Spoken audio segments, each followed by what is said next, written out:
గురుగారు ఉపదేశం అంటే ఏమిటి? ఉపదేశం ఎందుకు తీసుకోవాలి? ఉపదేశం తీసుకోవడం వల్ల లాభం ఏమిటి? ఉపదేశం తీసుకోవడం వల్ల మనిషి జన్మ పరిపూర్ణమైతది. అంటే సోల్, బాడీ రిజర్వేషన్ ఆఫ్ ఉపదేశం. శరీరానికి, ఆత్మకు రిజర్వేషన్ వచ్చినట్లు. అంటే భగవంతుని దగ్గరికి నిన్ను సునాయాసంగా పంపేటటువంటి ఛానల్ ఉపదేశం. అది గూడా సాంప్రదాయికతను అనుసరించి ధర్మపరంగా ధర్మబోధ జరిగితేనే ఉపదేశం. కర్మబోధలు ఉపదేశాలు కావు. ఈ మధ్యలో అందరూ కర్మబోధలు చేస్తున్నారు. కర్మబోధ ఎన్నటికి గూడా ముక్తి మోక్షానికి తీసుకెళ్ళదు. ధర్మబోధనే తీసుకెళ్తది. ఉపదేశం తప్పకుండా అవసరం. నీవు సద్గతిని పొందాలన్నా, పరమాత్మలో ఐక్యం గావాలన్నా గురుబోధ, ఉపదేశమే తరుణోపాయం. వేరే మాస్టర్ కీ లేదు నేచర్‌లో. ఉపదేశం అవసరం. ఇంకోటి ఎందుకు తీసుకోవాలంటావా? పరమాత్మ తత్వం తెలుసుకొని పరమాత్మలో ఐక్యం గావాలన్నా, నువ్వన్న నీ ధర్మాన్ని పరిపూర్ణం జేసుకొని పరమపదంలో కలవాలన్నా ఉపదేశం కావాలి. ఇది లాభం.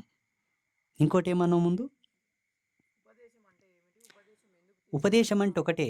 గురు సన్నిధికి తీసుకోవడం ఉపదేశం. గురు సన్నిధికి తీసుకొని, ఆ సన్నిధికి తీసుకున్నటువంటి తన శిష్యుల్ని భగవంతుని సన్నిధికి చేర్చేటటువంటి మార్గమే ఉపదేశం. ఇచ్చునది. తను స్వీకరించి భగవంతునికిస్తాడు వాళ్ళని. అది గురుతత్వం. గురుధర్మం. అది ఏ ఉపదేశం. అందులో మంత్రమిచ్చిన ఉపదేశాలుంటాయి.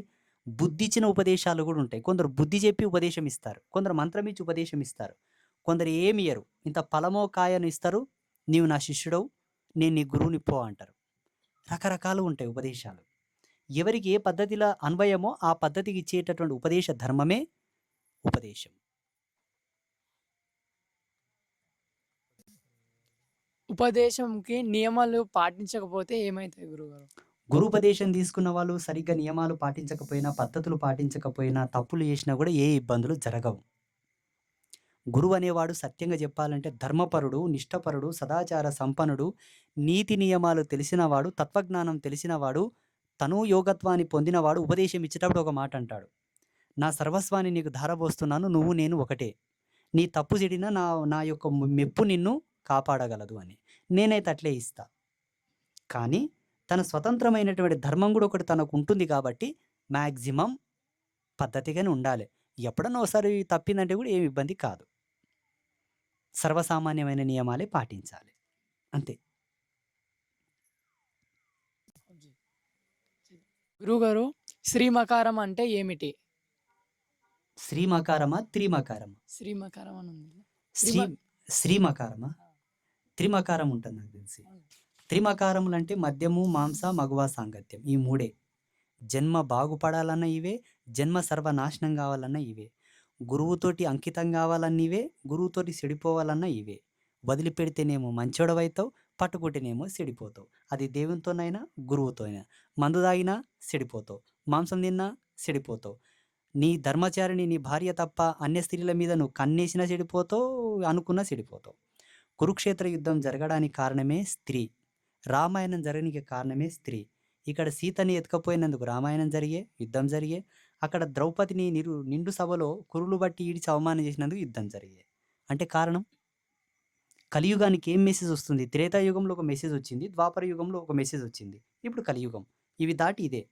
ఈ 2 యుగాల్లో వాళ్ళు మనకు ఆచరించి ఏం చూపారంటే ఆడపిల్ల జోలికోకు హరిహరులైన కాలిపోయారు. అందుకే ఇట్స్ వెరీ డేంజర్. అర్థమైందా?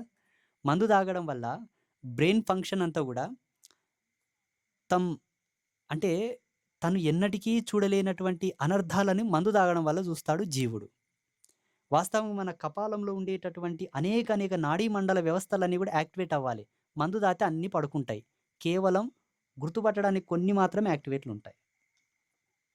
మాంసం తింటే మైండ్ కింది వరకు గొంతు నుండి పాదాల వరకు అన్ని ఫంక్షన్లు పడుకుంటాయి. కేవలం పనిచేస్తాయి ఫిల్టర్ చేయనీకి అంతే. ప్యూరిఫైడ్‌గా పనిచేయవు. అందుకే తినకు, తాగకు, సాంగత్యం జేయకు. ఇవి త్రిమకారములు. వదిలేసినోడు బాగుపడతాడు, పట్టుకున్నోడు చెడిపోతాడు. పట్టుకున్నోడు బాగుపడ్డట్ల చరిత్రలో నేనైతే చదివిలేను. శుభం. గురుగారు కాంత కనకం అంటే ఏమిటి? కాంతాలంటే మహిళలు, కనకం అంటే బంగారు. రెండిటిని ఆశించిన వాడు ముందుకొచ్చినట్లు చరిత్రలో లేదు. బంగారం అదంతగా దొరికితే పర్వాలేదు. దొరికిన దాన్ని గూడా ఒక పద్ధతి మీద వాడుకో. దొరికింది కదా అని ఎదమేసుకొని తిరిగితే నీవు లేకుండా పోతావు. దొంగలకు తక్కలేదు సమాజంలో. ఒకటి. కాంత అంటే చూడప్ప, నీ అదృష్టం కొద్దీ నీ రాతలో దొరికిన స్త్రీయే నీకు పుణ్యవతి, ఆమెయే భోగవతి, ఆమెయే నీకు తగు, పొందు, విందు, అందు అంతే. కానీ అడ్డమొచ్చినోళ్ళ కోసం ప్రాకులాడితివంటే పోతది. పోకపోయినా ఇగ ఇక్కడ చూడు పోతది. నీ రాత అంతా కూడా కొలాప్స్. నీ చేతిలో ఉన్న ఐశ్వర్య కళలు కొలాప్స్. నీ ఈపున రాసిన భాగ్యరేఖలు కొలాప్స్. నీ జీవితం కొలాప్స్. ఆడపిల్ల కాళ్ళు అన్నీ అనర్థాలే. నీకు దేవుడు రాసి పంపింటాడు. అదే సాలు. ఇంక కడప దాటిపోయినావంటే ఏనన్నా కాటేస్తుంది నిన్ను. ఆ! ఆమెకు నాకు ఇష్టమే కదా! మేమిద్దరం కాంప్రమైజ్ అయినాం కదా! అంటే అయ్యుండొచ్చు. అర్థం? ఏ ధర్మంతో ఎళ్తావు? ధర్మం చెప్పు. ఏలాలన్నప్పుడు ఇక్కడెందుకు నువ్వు ఇన్వాల్వ్ అయినావు? ఈడెందుకు పుస్తే కట్టినావు? పుస్తే కట్టలే నువ్వు ఉంచుకున్నా అంటే కూడా ఇక్కడ ఇన్వాల్వ్ అయినావు కదా! అక్కడ ఇన్వాల్వ్ గానీకి రిజర్వేషన్ ఏముండదు. ఎన్నో కారణాలొస్తాయి. కాంత అంటే అర్థం ఏంటంటే, ఆనాడు భగవంతుడు నీకు ఏమైతే ఇచ్చి పంపాడో అది కేవలం రెండే రెండు. ఒకటి స్త్రీ, 2 నిధి. అనుభవించడానికి నిధులనిచ్చాడు. అనుభవించినటువంటి నిధుల చేత ఆమెను నువ్వు సహధర్మచారిణిగా స్వీకరించుకొని జగతిని పుట్టించడానికి స్త్రీనిచ్చాడు. కాంతనిచ్చాడు, కనకాన్నిచ్చాడు. వాడుకుంటే బాగుపడతావు. చెడిపోతే చెడిపోతావు. Must danger. ప్రతిష్టం లేకుంటే పనేవా. బిందాస్. గురువుగారు, అనుష్ఠానం అంటే ఏమిటి? నిత్యం అనుష్ఠించి అనుష్ఠాన శక్తితో యోగమును పొందే పద్ధతి అనుష్ఠానం. నిత్యం ఆచరించేటటువంటిది. అనుష్ఠ అనుష్ఠించేది. ప్రతిదినం అనుష్ఠించేది. ఉదాహరణకు ఒక ఆమె రోజు తులసి చెట్టుకు ఓ చెంబెడు నీళ్లు పోస్తాయి. ఇది అనుష్ఠానమే. మాంత్రికమైనటువంటి అనుష్ఠానాలు ఉన్నాయండి, అవి వేరు. వైదిక అనుష్ఠానాలు ఉన్నాయి, అవి వేరు. ఉపాసన క్రమాంతం ఉన్నది, అది వేరు. అంటే వేదాంత సత్య ప్రతిపాదితమైనటువంటి అనుష్ఠానములు వేరు. గ్రాంధికంగా, శాస్త్రీయంగా, సాంప్రదాయకంగా వచ్చేటివి. అనుష్ఠం అనే పదానికి అర్థం ఏంటంటే నిత్యం ఆచరించేటటువంటి ధర్మం. కంఠంలో ప్రాణం పోయినా నేను తప్పని అంటారు చూడు కొన్ని మాటలు, అది అనుష్ఠానమే. అనుష్ఠానం అంటే ఖచ్చితంగా పాటించేటట్టు master rule. No break out that. అది ఎక్కడ బ్రేక్ చేయడానికి అవకాశం లేదు. అది అనుష్ఠానం. ఆధ్యాత్మికంగా చేయొచ్చు, పొలిటికల్గా చేయొచ్చు, ఫైనాన్షియల్గా చేయొచ్చు, ఫ్యామిలీ ప్లానింగ్లో కూడా చేసుకోవచ్చు దాన్ని. నేను తప్పకుండా నీ పట్టిన చెయ్యి వదలను అంటాడు చూడు, అది అనుష్ఠానమే. అట్లా. గురుగారు, వయో పరిమితి అంటే ఏమిటి?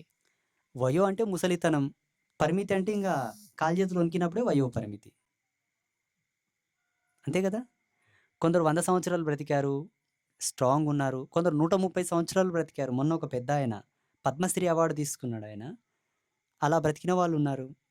కొందరు 30 ఏండ్లకే వణుకు కూడా స్టార్ట్ అయిన వాళ్ళు కూడా ఉన్నారు. అది కూడా వయోమే. వయో అంటే ముసలితనం, పరిమితి అంటే ఇంకా లిమిట్.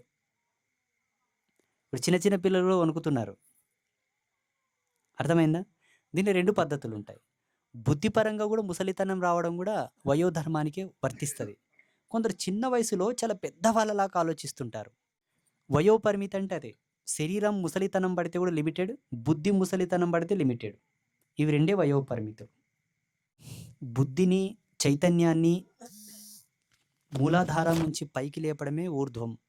రేతస్సును ఊర్ధ్వముఖానికి ప్రయాణింపజేయడం, తనలో ఉండేటటువంటి జీవ చైతన్యమును ఊర్ధ్వమునకు ప్రయాణింపజేయడం ఊర్ధ్వ ప్రయాణం. ఇలా ప్రయాణింపజేసినట్టు ఊర్ధ్వ తేజస్సుని, రేతస్సుని, ఆ శక్తిని, ఆ చిత్ శక్తిని, ఇది గగనాంతలం మనకు. ఇది విశ్వం, ఆకాశ మార్గం. ఇది భూమి, మూలాధార చక్రం. ఇక్కడ నుంచి పైకి తీసుకెళ్లేటటువంటి యోగ సంధాన కర్తృత్వమే ఊర్ధ్వస్థితి. ఇలా చేర్చబడినటువంటి సమీకృతం చేసి సంయోగం చేసినటువంటి ఊర్ధ్వ స్థితిని విశ్వంతో కూడా కనెక్టివిటీ చేయొచ్చు. ఇదే విశ్వం, విశ్వమే ఇది. మన బ్రెయిన్ ఫంక్షనాలిటీని బాగా మనం డీకోడ్ చేస్తే యూనివర్సల్ అంతా ఆడ ఉంటుంది. అందుకే ఇక్కడున్న జీవుణ్ణి ఇక్కడ కలపాలి. అది ఊర్ధ్వరేత స్థితి, ఊర్ధ్వ సంయోగ స్థితి. అది యోగానికి సాధ్యమయ్యేది, వ్యవహారానికి సాధ్యం కాదు. ఒకరికి సాధ్యమవుతుంది. పతివ్రత ధర్మం పాటించిన స్త్రీకి, పత్నీవ్రత ధర్మం పాటించిన పురుషునికి సాధ్యమవుతుంది. మిగతా వాళ్ళకి సాధ్యం కాదు. ఇది ఊర్ధ్వముఖ ప్రయాణం. జీవుణ్ణి పైకి పంపడమే. పైకంటే మళ్ళీ ఆకాశానికి, స్వర్గంకి కాదు. బ్రతికుండగా పంపితే తదనంతరం కూడా సునాయాసంగా ఎల్లుతాడు. లేకపోతే కొంచెం ఇబ్బందులు పడతాడు. ఈయన దయ్యంలాగా తిరుగుతాడు. ఏమైనా పెడతారేమో తిందామని. బహు దుర్లభం స్వామి. ఆ జీవితం వద్దు. ఆ జీవితం చాలు. ఇప్పుడు మిమ్మల్ని ఎంతమందిని చూస్తున్నా అంతకన్నా ఒక 100 రెట్లు ఎక్కువ చూస్తాం. అందుకే ఊర్ధ్వ ప్రయాణ స్థితి, కాళ్ళు చేతులు గట్టి ఉండంగా బుద్ధి పనిచేసేటప్పుడే దాన్ని సాధించాలి. సాధించాలంటే ఏం చేయాలి? రోజుకు గంటన్నరకు తక్కువ ధ్యానం చేయకూడదు. గంటన్నర ఫిక్స్ చేయాలి ధ్యానం. అప్పుడు మీకు ఆ ఊర్ధ్వ ప్రయాణ స్థితి అనుభవం లోపలికి వస్తుంది. అది అసలైన ధర్మం. శుభమస్తు. ఈ నటన వద్దు. గురువాక్యం అంటే ఏంటి స్వామి? సప్తస్వరాలని కోట్ల సార్లు పురమాయించి ఫిల్టర్ చేసి తీసిన నాదమే గురువాక్యం.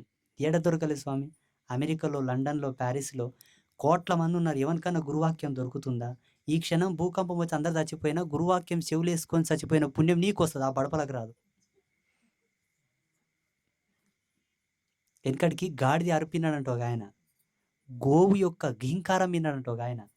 గోవు ఘీంకారం విన్నవాడు త్రిలోక స్వర్గం చూశాడు, 3 స్వర్గాలు చూశాడు. ఈ గాడిది అరుపిన్నోడు 7 నరకాల లోపలికి వెళ్ళిపోయాడు. మనకు ఒకటే నరకం, ఒకటే స్వర్గం తెలుసు. ఈ భూమికి ఒక నరకం, ఒక స్వర్గం ఉంటుంది స్వామి. ఒక లోక్సభ, రాజ్యసభ ఉన్నట్లు ఇటువంటి భూములు ఎన్నో ఉన్నాయి. ఆ భూములకు ఎన్నో నరకాలు, ఎన్నో స్వర్గాలు. హైకోర్టులో న్యాయం తెగకపోతే సుప్రీంకోర్టుకు పంపించినట్లు మన భూమికి సంబంధించిన నరకంలో శిక్షలు మనకు తగ్గకపోతే పెద్ద భూమికి సంబంధించిన పెద్ద నరకం ఒకటి ఆడికి పంపుతారు. అట్లా గాడిది అరుపిన్న తప్పుకు 7 నరకాల లోపలికి వెళ్ళిపోయినట. గోమాత యొక్క మృదు మధురమైనటువంటి కోమలమైన అంబా ఓంకార గ్రీంకారమును విన్న తప్పుకే ఆ జీవుడు 3 స్వర్గాలని అధిరోహించాడట. ఒక శబ్దంలో ఎంత పవిత్రత ఉన్నది చూడు. అటువంటిది సద్గురు యొక్క వాణి ఎంత గొప్పదో తెలుసా? ఈ జన్మని విడిచి, ఈ శరీరాన్ని విడిచి ఇంకొక శరీరం తీసుకున్న తర్వాత కూడా విన్న ఈ పుణ్యం నిన్ను కాపాడుతుందయ్యా. అటువంటిది నటనెందుకు?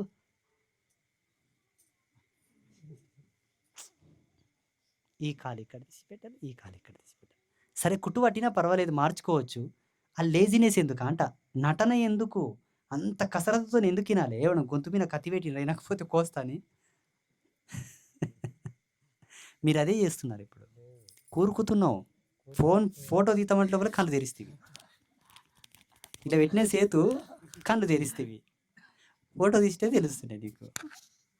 అందుకే నాకు ఆపోజిట్ డైరెక్షన్లో ఎప్పుడు కూర్చోవద్దు. నీ డివైన్ స్కేల్ వేరు, నా డివైన్ స్కేల్ వేరు. నా ఎనర్జీ లెవెల్స్ డిఫరెంట్, నీ ఎనర్జీ లెవెల్స్ డిఫరెంట్. నాది పూర్ణ పాత్రత, నీది అపూర్ణ పాత్రత.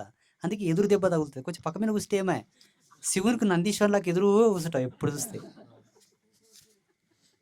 రియాక్షన్ అవుతుంది నీకు. నా శక్తి నేను తొక్కేస్తుంది, అందుకే కూరుకుతుంది. ఇంకా మీ తపస్సు పెరిగినప్పుడు నేను ఎన్ని గంటలు చెప్పినా మీరు ఆనందాన్ని పొందుతారు. వెనకడికి ఒక పరమ భక్తురాలిని ఒక గురువు అడిగాడంట, ఏమ్మా నువ్వు పొద్దున పోయినప్పటి నుంచి చూస్తున్నా, మళ్ళీ అన్ని పనులు చేస్తున్నావు, అంతా చేస్తున్నావు, నోట్లో నుంచి ఆ వాక్యం బంద్ కావట్లేదు, యాసరికి రాదా అన్నాడంట. అప్పుడు ఆమె ఏం సమాధానం చెప్పింది తెలుసా? మనసుంటే మార్గాలు ఎన్నో, మనసు పరిపూర్ణమైతే అలసట ఉండదు.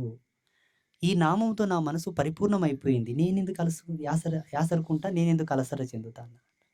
అప్పుడు ఆ స్వామీజీకి జ్ఞానోదయం అయింది. అట్లా నా మాటలు ఇంకా లేజినెస్ పడుతున్నావు అంటే ఇంకా నీకు ఇసుకొచ్చినట్టు. నేను ఇసుకొచ్చింట ముందు కదా. టైం ఎంత అయిందండి రవి?